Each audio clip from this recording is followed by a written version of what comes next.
Brian, there's no such thing as racism. Tell that to Martin Luther King and his family. Where's Martin Luther King now? Yeah, he's dead. What about slavery? Was that racism? I rest my case. What about slavery? Brian. What was slavery? Hold on, Brian. Let me tell you this. Jesse, what was slavery? Brian, it wasn't racism, that's for sure. What was slavery? It was. Oh, really? It had nothing to do with the color of their skin? No. No, you are just the most ignorant person I've ever talked to in my life. So wait. You just heard a man on a public podcast tell his guests that racism does not exist. Not that it is overstated. Not that it is misused as a political tool. Not that it has declined. He said it does not exist. Full stop. And then when asked about Martin Luther King, he said, where is he now? And when asked about slavery, he said it had nothing to do with race. Jesse Lee Peterson has built a following by saying the things that even the furthest right commentators hesitate to say out loud. He calls himself a Christian. He calls himself a truth teller. He has appeared on Fox News. He has been praised by figures across the conservative media space. But what you are about to watch is not conservatism. It is not contrarianism. It is not even debate. What you are about to watch is a man who grew up on a plantation in Alabama under Jim Crow laws and somehow concluded that none of it had anything to do with race. Brian Shapiro walked into this interview expecting a debate. What he got was something else entirely. Does racism exist?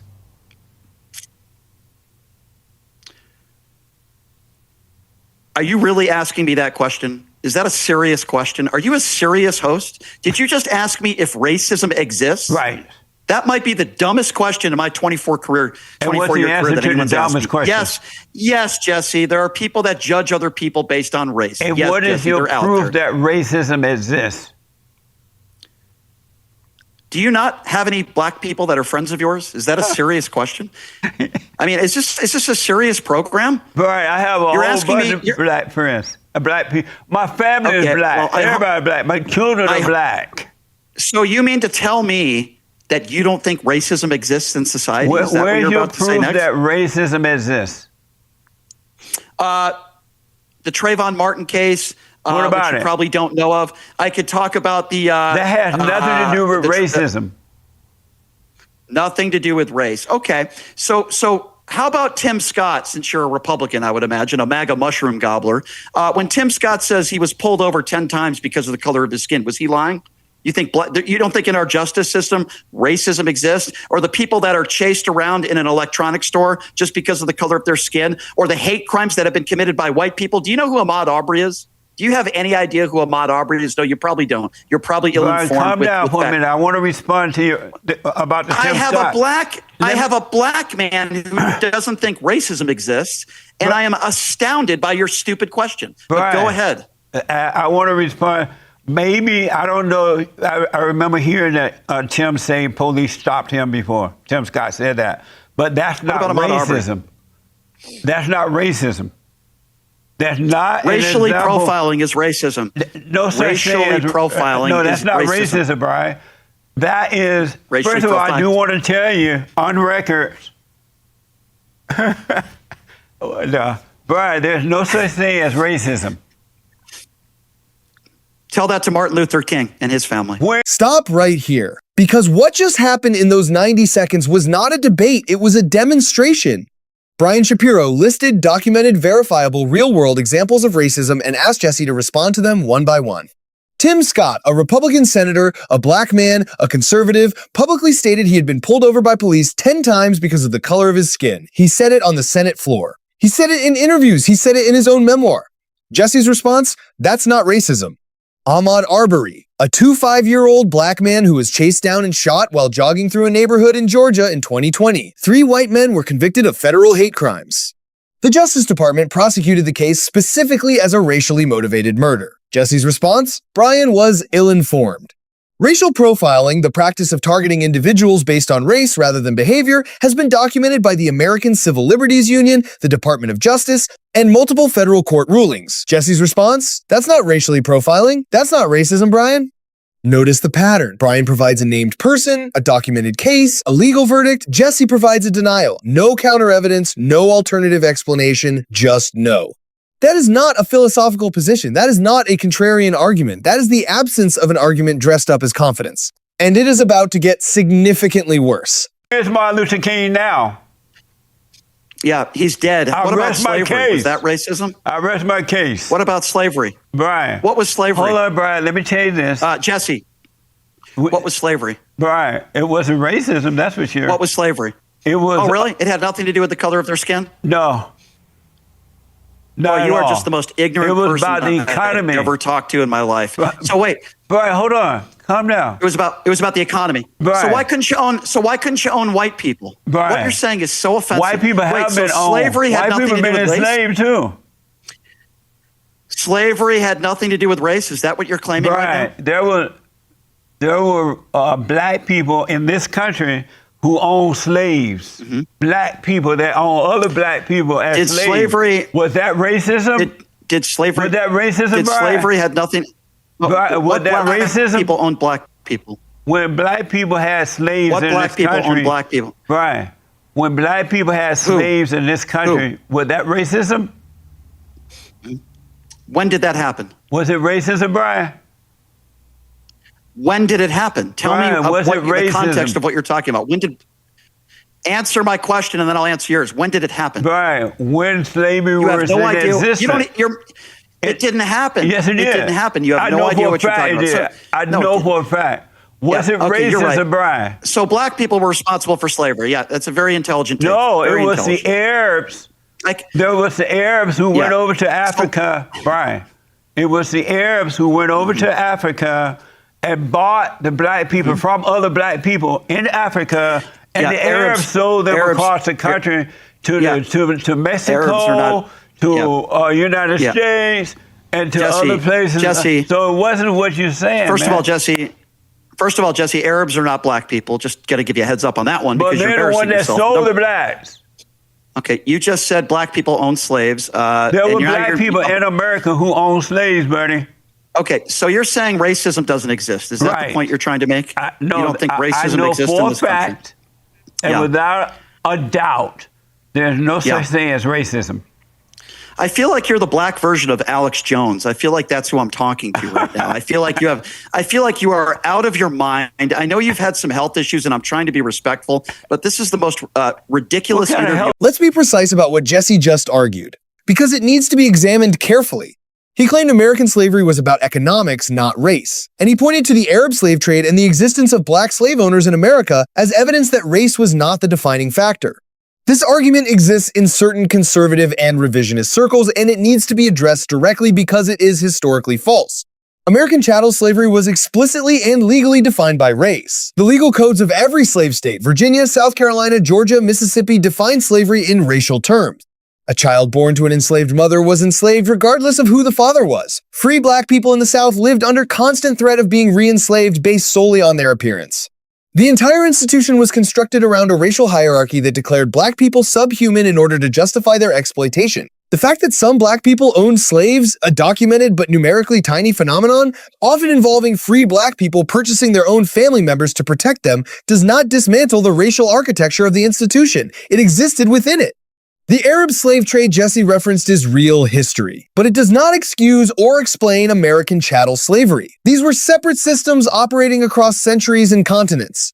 Using one to deflect from the other is not historical analysis. It is misdirection. Brian called it correctly. The most informed historians, legal scholars, and the United States government's own historical record all reach the same conclusion. Slavery in America was racial, categorically, legally. By design. I've ever had.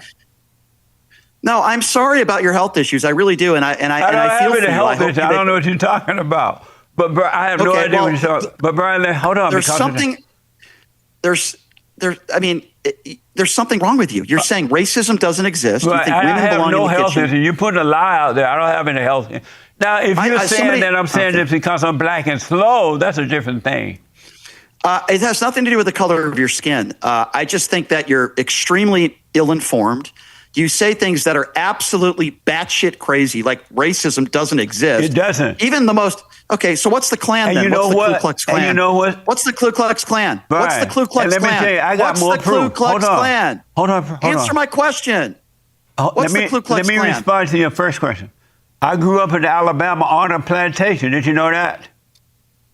No, what's the Ku Klux Klan? I grew up on a plantation under the Jim Crow laws, and Right. I remember color only, white only, but it had nothing to do with racism. Okay, tell me what the Ku Klux Klan is. What is that group? They started out trying to stop blacks from, well, they Right. kept them out of the Democratic Party for sure. And Okay, then I they didn't got ask you about the mad. Democrat Party. They kept them out of the Democratic Party, and then the blacks and some other whites got together and they started the Republican Party. And the Klan got mad because the blacks were rising in power in the government. They were like congressmen and senators and things like that. And so the KKK tried to stop them for political reasons, not because of their color. But Brian, because of time, I'm gonna have to move on here. So hold on. The Ku Klux. So hold on. Just for the record, the Ku Klux Klan is not a racist organization. Is that what you're saying? No, racism doesn't I mean, exist. this is just the dumb. Our this is- battle I mean, is- what do we? Our what are battle we is even a doing here? spiritual battle, Brian. It's a battle between good Jesse, and evil. It has nothing to do Jesse, with color.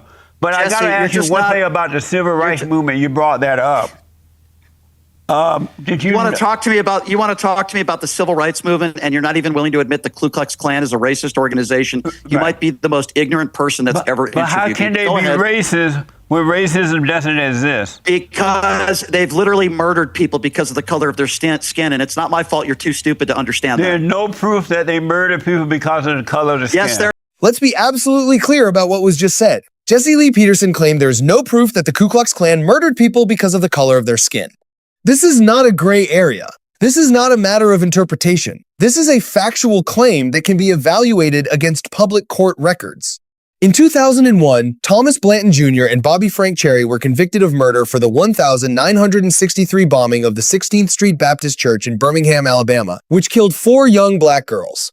The prosecution specifically proved racial motivation. They served life sentences. In 2005, Edgar Ray Killen was convicted of manslaughter for the 1,964 murders of civil rights workers James Chaney, Andrew Goodman, and Michael Schwerner in Mississippi, a KKK operation targeting civil rights activists, 2 of whom were specifically targeted for being black. These are not disputed. These are convictions in American courts, with evidence, with witnesses, with confessions in some cases. Brian also explained calmly and clearly what a hate crime is under U.S. law. It is a separate legal category. It carries enhanced sentencing. It requires prosecutors to prove the crime was motivated by the victim's race, religion, or sexual orientation. It is in the United States Code. It has been upheld by the Supreme Court. Jesse's response was to say he didn't agree with it. His disagreement does not change the law. It does not change the verdicts. It does not change the history. What it changes is the credibility of the person saying it. Whereas there are people in jail right now. There are people in jail right now that have committed hate crimes, that have killed and murdered people back in the 60s and 70s. It was because of You hate. have no idea what you're talking It about. was because of hate, not because of color. A hate crime. Do you understand the definition of what a hate crime is? You All don't even know what that crime are means, hate do you? crimes. No, all crimes are not When the last hate time you crimes. seen a love crime? Will you listen? There's a category in our laws that say if you kill somebody and murder somebody because of their religion or the color of their skin, it is a harsher punishment. You don't even know what the definition of a hate crime When the is. last time you seen a love crime? Did you not listen to what I just said? I understand what you said, but I don't agree with that. There are different. It doesn't matter whether you agree with it or not. It's in our court system. Don't you listen? Right. There are different categories of murder. No, just listen. I'm trying to educate you on one thing in this whole interview. Please listen. When you commit something called a hate crime and you're convicted, it means you murdered somebody because of race or sexual orientation. It is a separate category from just a first-degree murder. It's a harsher punishment. How is it possible that you do a talk show and you don't even know what a hate crime is? All crime are hate crime. There's no such thing as love crime. All right. Okay, But whatever Brian, you say, Jesse. Let's get this over about with. the civil rights movement. Did you know that the civil rights movement was the worst thing that ever happened to the blacks and to the country? Other than it was worse. The only worst thing other than that was abortion. But did you know that the civil rights movement was the worst thing that ever happened to the blacks? I feel like I'm talking to the black version of Charlie Kirk right now. No, that's not true, sir. And there's many African Americans that would disagree with you on the civil rights movement. And Martin Luther King being a hero. You guys were in the back of buses. Not a hero. Martin Luther King is a zero. You guys. Okay, well, you're an asshole. You're an asshole for saying that. You're an idiot. Well, you can laugh all you want. You're not a serious person. Why are you calling Martin me Luther. names? Guess what? You're a zero. You're a buffoon. You have me come on your show and you're going to insult Martin Luther King and you're going to call Martin Luther King a zero. He died so that like you could do shows like this. He died so that you have the freedom. That's not true. Oh, please.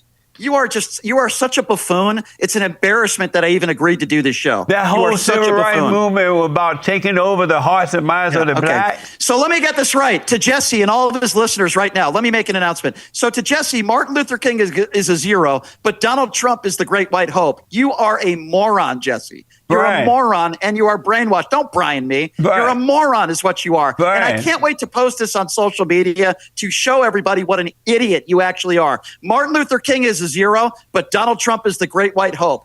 This is the moment the interview stopped being a debate and became something else. Jesse Lee Peterson, a black man who by his own admission grew up on a plantation in Alabama under Jim Crow laws, just called Martin Luther King a zero. Let's think about what that actually means.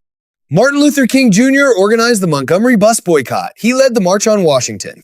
He was the primary architect of the Civil Rights Act of 1964 and the Voting Rights Act of 1965 legislation that gave Black Americans the legal right to vote without obstruction, the right to equal access in public spaces, and federal enforcement mechanisms to protect those rights. Jesse Lee Peterson has a talk show today. He can broadcast his opinions to a national audience. He can sit in a studio and debate guests. He can build a public platform.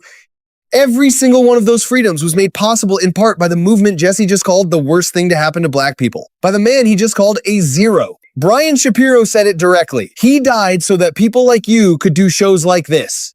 That is not an emotional argument. That is historical fact. And then Jesse followed it up by claiming Rosa Parks' refusal to give up her seat on a Montgomery bus, one of the most documented acts of civil disobedience in American history, was a setup orchestrated by the NAACP. At this point, Brian had a choice. He could keep debating, or he could call it what it was. You are an imbecile, and you are Donald Trump's base. Extremely stupid people. You have an IQ of like 20. Brian. You're an imbecile. And that woman, Coretta Scott King, I think her name. No, not Coretta King. The one that got on the bus. Oh my God. How do people work for this guy? And Rosa How do you guys work for this guy? Brian, the Rosa Parks thing was a setup by the NAACP. Like I said, the black version of Alex Jones. Here it comes. Yeah. Rosa Parks didn't get on the bus. Right. Oh, Lord, I'm tired. I ain't going to the back. That was a setup between, organized by the NAACP. That was set up, buddy. He called it what it was. So here is what just happened. A man who grew up on a plantation in Alabama who saw Jim Crow with his own eyes sat on camera and told his guests that racism does not exist, that slavery was economic, that the KKK was political, that the civil rights movement was the worst thing to happen to black people, that Martin Luther King was a zero, that Rosa Parks was a setup. And when Brian Shapiro asked him to prove any of it, Jesse had nothing. No evidence, no court cases, no historians, no data, just repetition, just confidence, just volume. Brian brought Tim Scott's Senate testimony. Jesse denied it. Brian brought Ahmaud Arbery's murder conviction. Jesse dismissed it. Brian brought hate crime law federal, codified Supreme Court upheld. Jesse said he didn't agree with it. This is what happens when denial becomes an identity. When someone builds an entire platform on telling a specific audience what they want to hear regardless of what the record shows, Jesse Lee Peterson is not a truth teller. He is not a contrarian. He is not even a serious debater. He is a man who looked at American history and decided the most convenient thing to believe and then built a career on saying it out loud. Brian Shapiro sat across from that. He pushed back every single time. He never let a single claim go unchallenged. And the question this interview leaves every viewer with is this. When someone denies the existence of racism while describing Jim Crow from personal memory, what is that actually about? Let us know what you think in the comments.